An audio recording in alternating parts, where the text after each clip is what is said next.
Okay, so Perry Vincent at Belize Properties Real Estate. We're continuing our tour of the Cayo district. We're on the San Antonio highway, just outside of the San Antonio village, about a 15-minute drive from the very famous Pine Ridge area. Now we're going to a place called Oxmul Coffee. Oxmul Coffee it's basically like a coffee museum, but they still make coffee there. So they tell you all about the history of coffee in the area. They show you how they make their coffee, and you get the opportunity, apparently, to make your own coffee. I'm guessing you just roast your own beans. I don't imagine that you go through the fields picking stuff. I don't know, who knows? So we're going to find out how that works. We're going to find out how coffee's made, and we're going to make our own coffee. Now, if you're a coffee lover, and let's face it, that's all of us, then this should be of interest. If you are in the Cayo district, this probably would be worth a visit. Once again, it's just outside San Antonio village, so if you're heading in that direction, why not pop in?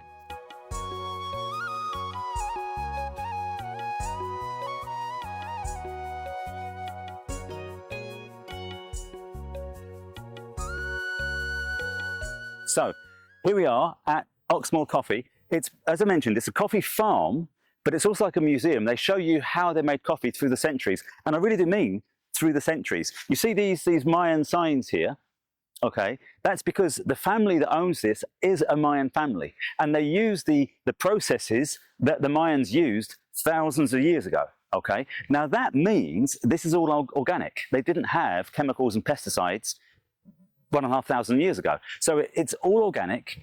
It's a Mayan family using the same traditional methods of making coffee as they have done over 1,000 years. And I have to say, it says 3 minutes drive to the actual farm, and it is about a mile away. And I kid you not, you really can smell the coffee from here. You really can. They must be roasting the coffee, and the wind's blowing this direction. You can smell the coffee. If you're a coffee lover, I think you've just found paradise. Let's have a look.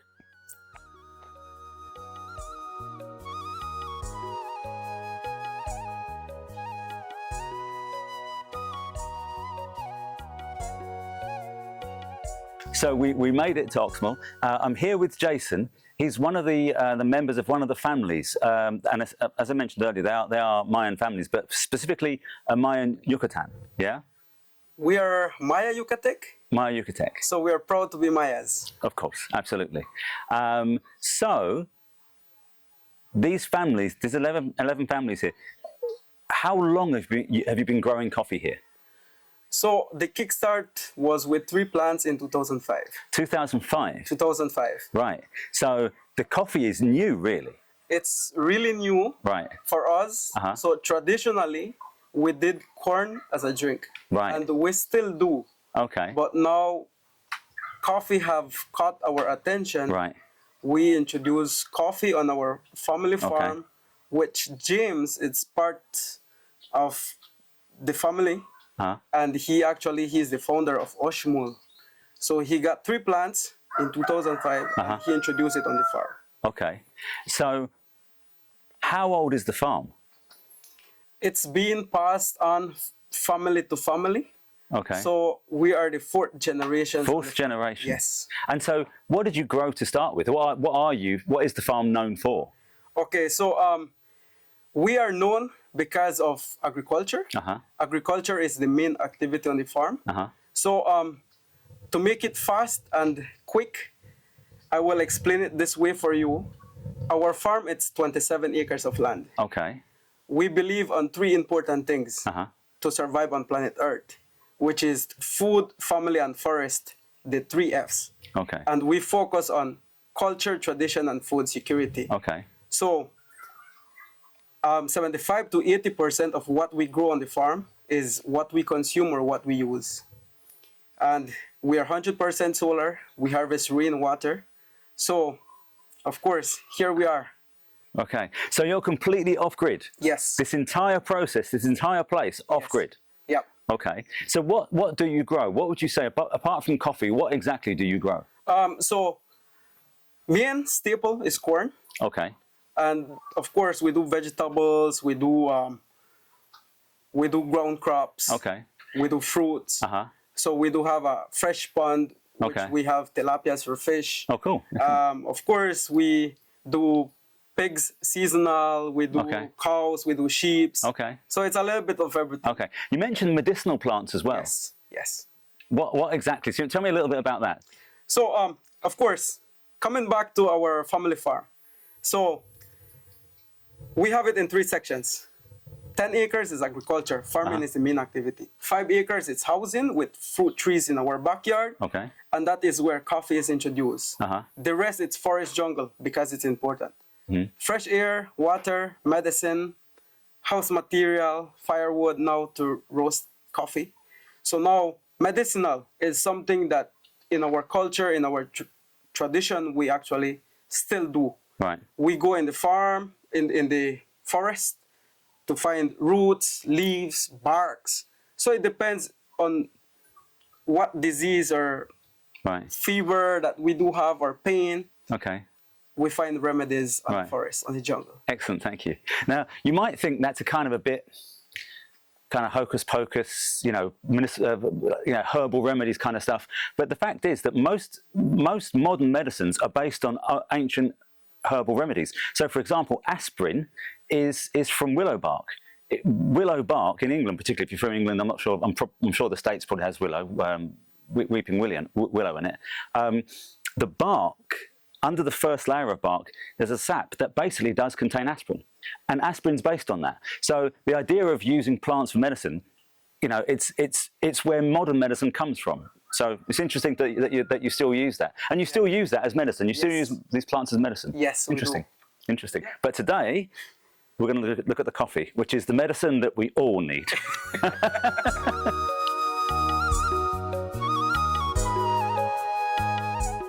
First of all, welcome home.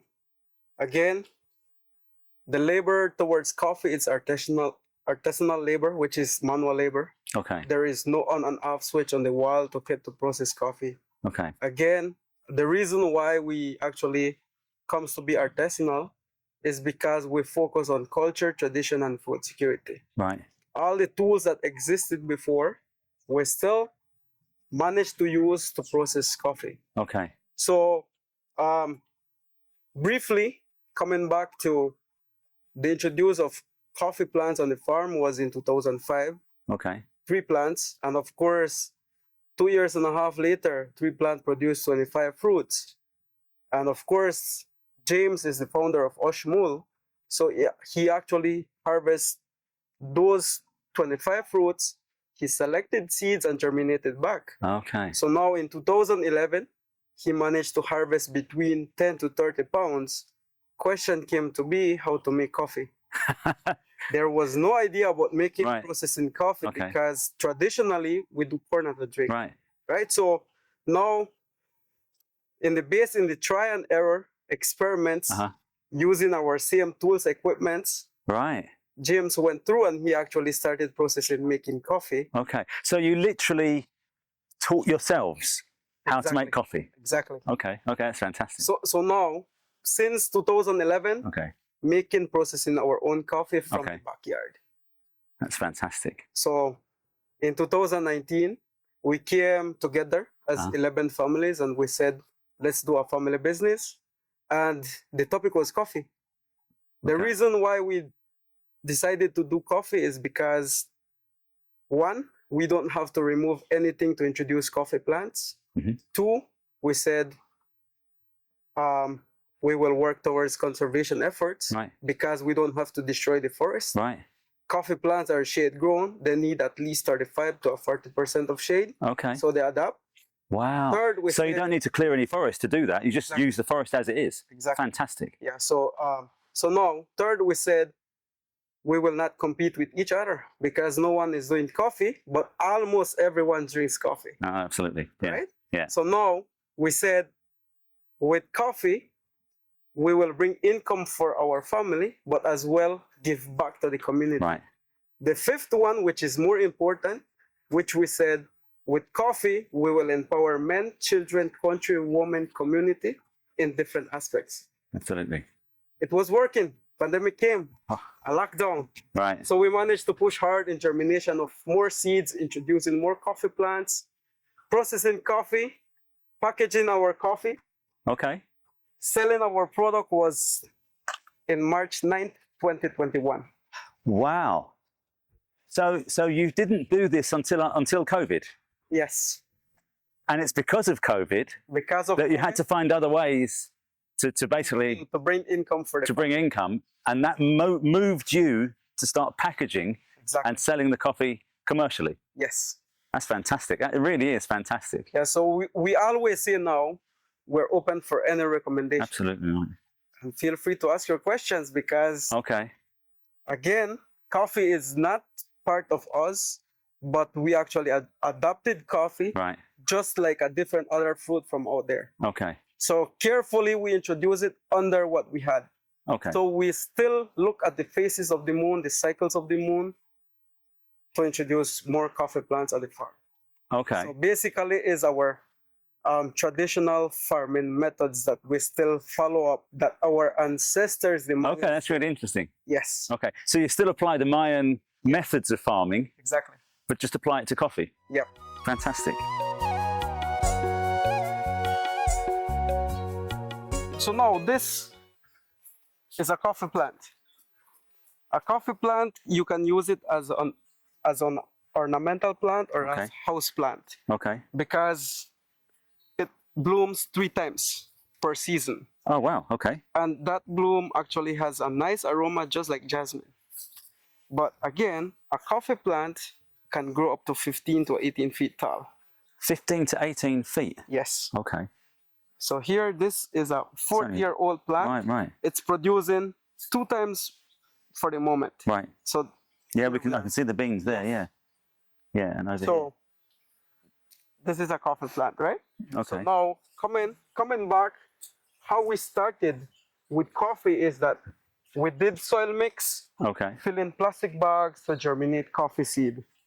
So now, for the moment, we have a good problem. The good problem is the demand of coffee is here, the supply is not here. To increase production, we said, let's germinate 15,000 seedlings. But again, the family said, let's not introduce plastic bags on the farm. Okay. Let's use the same method techniques of dealing with germination of like lettuce, tomatoes, cabbage, cilantro, using a seedling bed. Okay. So we started without shade, no germination. Right. Adding shade to it, we started getting germination. So now Okay. this is the method that we are following. Right. So there is no chemicals, no pesticides used towards coffee. Okay, so again, this is the Arabica, This is the Robusta. the Robusta. So you were saying that it needs shade. Both of them, they need shade. Okay, so why did you do it without shade? What was the thinking? What was? So again, towards coffee, we are working towards experiments, Right. try and error, Okay, okay, right? So again, what we actually look that it's right, right. we do, but if it does not If it's work, not working, we okay. just keep it aside. right, That's the reason why we basically do. right. So it's like an experiment. Yeah, it's Maybe more this will like an work. Experiment or like a research. Right, right. Fantastic. See, let's see what works. Yeah. Absolutely. But now, coffee now it's coming to get our attention, Right. and now we are looking at it as an educational way of growing coffee in Belize as well. Wow, fantastic. So we've just had a discussion about how they've experimented with growing the crops, and they've realised that they need a certain amount of shade, but not too much. So that experiment has led to them starting to grow plantain here. The plantain, if you see the leaves of the plantain, they're quite broad, so they'll provide enough shade for the coffee. And the plantain draws water up for the coffee plants into the soil, and there's enough nutrition in the soil to feed both the coffee and the plantain. So we've seen how they've experimented with starting to grow the crops. Now let's see how they start to process them.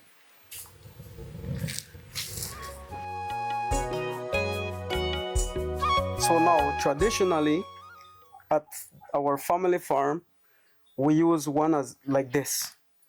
First, to unshelled rice, Okay, we beat kuhun coconut for oil. okay, We do cassava, plantain, bananas for flour. right, Now, we are using a mortar and pestle to unshell dried coffee seed. okay, Right? yeah, So here, we actually have a handle which 2 different ends. yeah, yeah, This round and this is more pointed. Uh-huh. Yeah. So this is to start and this is to finish. Oh, wow. Okay. So here, all the dried coffee seed comes from here. Okay. This little structure like Yeah, yeah. a greenhouse. A greenhouse. It's a solar dryer. That is where we Oh. dry our coffee seeds. Okay. And then it comes here, and we have to beat to unshell the coffee bean, right? Now, all this time I've been saying this is the Oxmul Coffee Farm. It's because it is spelt O-X, but actually it's Oxmul. There is no X sound in the Mayan language, so it's Oxmul. I have to ask though, what does Oxmul mean? So Oxmul means Osh, number 3, Mul, mound or Maya temple, Oh, okay. and Kah, I would say it's community. So Kah, it's not being involved here. Okay. It's just Oxmul because it's a unique Maya Yucatec word. Okay. Yes. Okay. So it basically means 3 temples. Yes. Is that because were the temples around here? So the reason is because it was the original name of our home community, San Antonio. Okay. So again, religion followed, and patron Saint Anthony was introduced in the community. Okay. People converted and they were told to honor patron Saint Anthony. Uh-huh. They decided to remove the name Oxmul Kah Okay. and name it San Antonio. San Antonio. Okay. So when we were looking for the coffee name brand, we came across in different names, but Oxmul was a unique Maya Yucatec Absolutely. word. The original name of the area. Exactly. So we decided to name it Oxmul. Fantastic. Good to know. Our propane butane tank, we converted into a roaster. That was a butane tank. Yes. We started to do like recycling, collecting items to reuse, to repurpose, and this was one of it. Wow. So here we actually used, again, firewood. Uh-huh. We set fire underneath. Okay. The flame comes 3/4 of the roaster. Okay. The flame, right? Okay, yeah, yeah. So we have to sit right here on this little stump. Uh-huh. And you just turn the handle. Here, the motivation is the view. Oh, wow, yeah. And this handle is right here. It's here. Like I mentioned, the flame's 3/4. We spin for 1 hour and 15 minutes and non-stop. So for a medium roast. For a medium roast, 1 hour and 15 minutes? Yes. For 1.5 hours for a dark roast. So again, theory says first crack it's a medium, second crack it's a dark roast. It never matches because the cracking part comes from the wood burning. Right. So we said theory, we love coffee, we will set you aside and experiment. So in the experiment, in the conclusion, the timing is important. Right. The color is important, the taste is important. One of the things that is hard to tell but the good one to smell is the aroma. Yes, of course. So we follow up with aroma. A white smoke on the edge of the door, that's a medium. A gray smoke, it's a dark roast. Okay. So the natural oil from the bean itself, that is when we know that our dark roast is ready. Right. So that extra minutes in here, over roast, change color, aroma, everything changes. So we have to open the door, normally 2 persons, and we use the mesh or the screen to cool off the beans so fast. Just a quick water break, because it is, as always, it's very hot, and especially this kind of thing. We're standing next to fires and roasters and that kind of thing. But let me show you something quite interesting. You see this picture here, this kind of screen printing.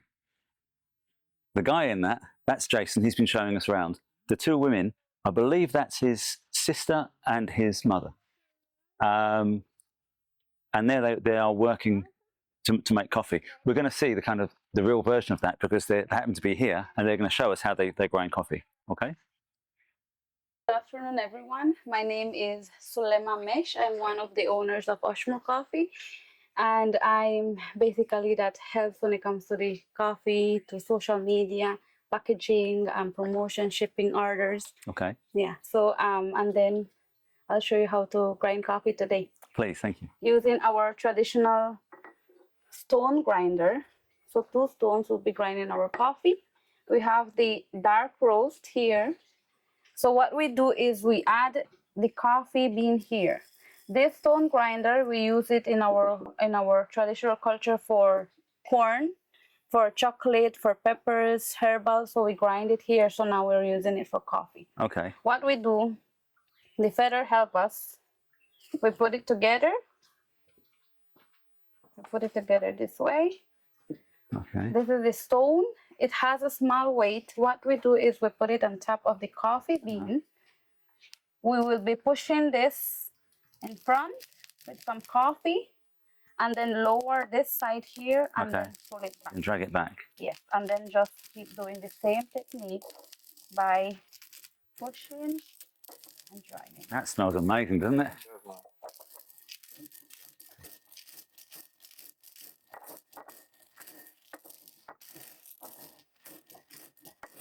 And it grinds your coffee. And then you put it together again. The more you grind,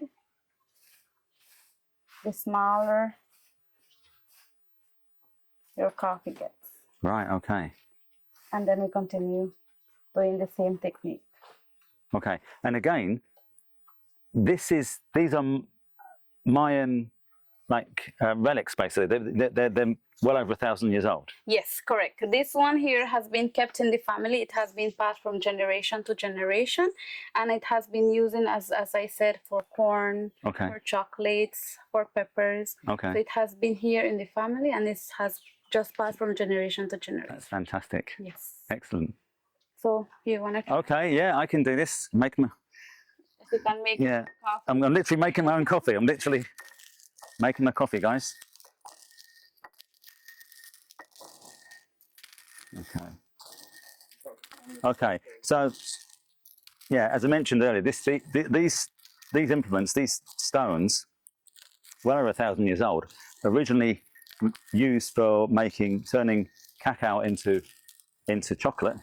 They're now using it to make coffee, and it is actually surprisingly easy to do. The weight of the stone and the kind of the roughness of the stone is really breaking up the coffee quite quickly. Let me use this feather. I'm a dyed in the wool lefty, so okay. Okay. Yeah.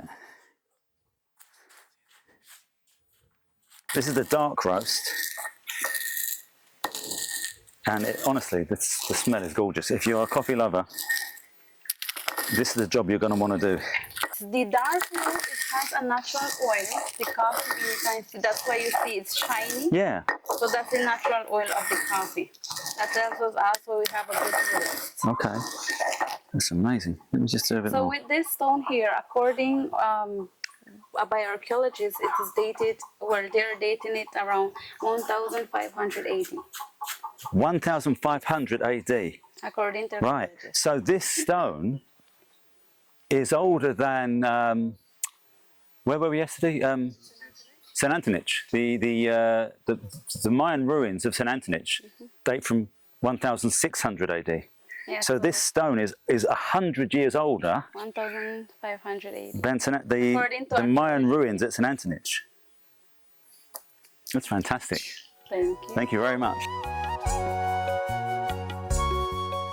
Okay, so we've seen literally how this farm went from growing things like cacao and the like to moving on to growing coffee, and how they used the tradition, well over 1,000 years of growing tradition, to start making coffee. They're still experimenting, overseeing with the types of beans they can use, with the amount of shade they can use, to see the best way to get the best yield for coffee. So we've seen them growing it, we've seen how they pick it, how they decide which beans to use to make coffee and which beans they're going to use again to germinate.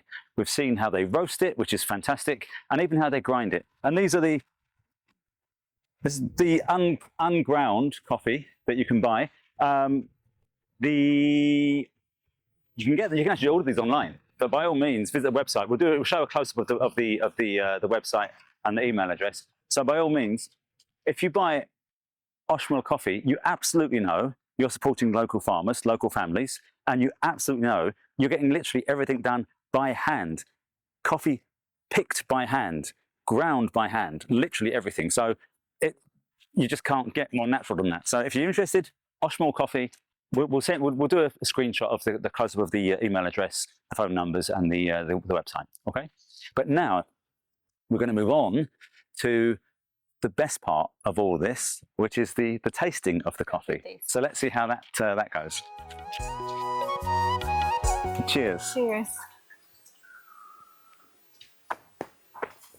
Oh, that is nice. Wow. Yeah? Yeah, it's smooth. That really is nice. Very smooth. Wow.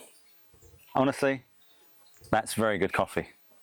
I'm not just going to be tasting that. I'm not leaving till I've drunk this. This is good coffee. Or at least the whole thing. At least the whole thing. So yeah, 10 out of 10. And you'd expect that because it is, as we say, literally hand-picked, hand-grown, 0 pesticides. You might have seen chickens running around the farm while we were here. They've got them specifically for pest control. So they don't use pesticides, or at least the pesticides are chickens. So nothing is unnatural here. This is all naturally done. It's fantastic. Okay.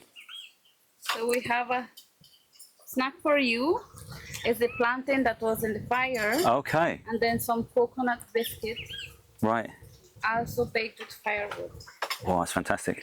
So I've never tried this personally, the plantain that's been left to ripen and then used as a dessert. So this is my first time trying this. I've had plantain as a main course kind of thing. This is the first time as a dessert. So let's see how this tastes.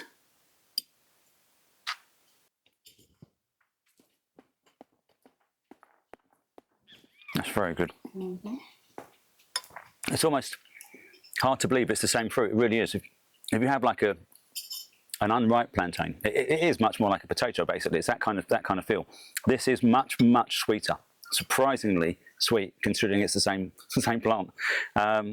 So that's another useful plantain. And again, you saw it earlier on the fire. They were cooking on the fire. So it's actually a great way to learn about cultures when you come to places like this, because you literally get to taste the food as it's been cooked for thousands of years, basically. Quiz: dark roast, medium roast.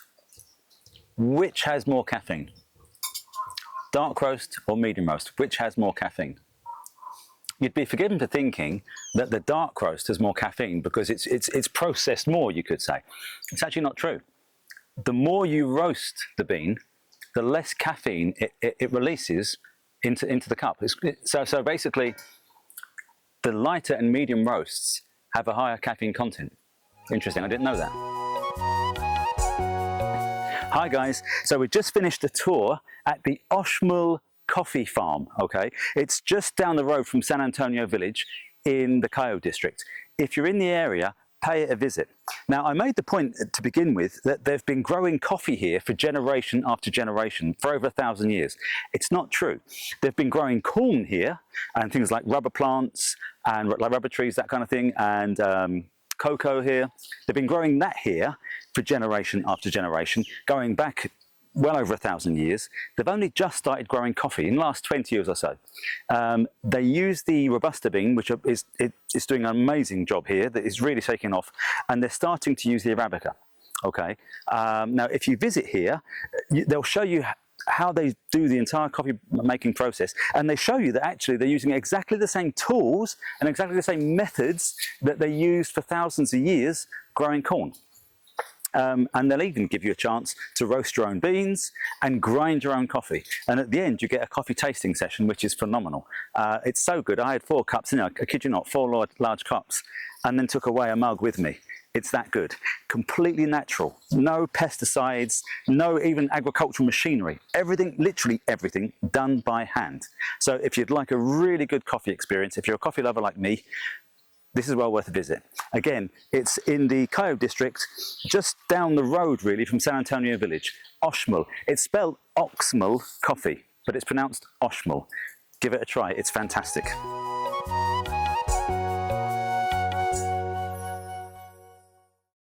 If you'd like to know more about the Caves Branch River Estate or any of our other properties, please just reach out to Dennis or Perry on the contact details below.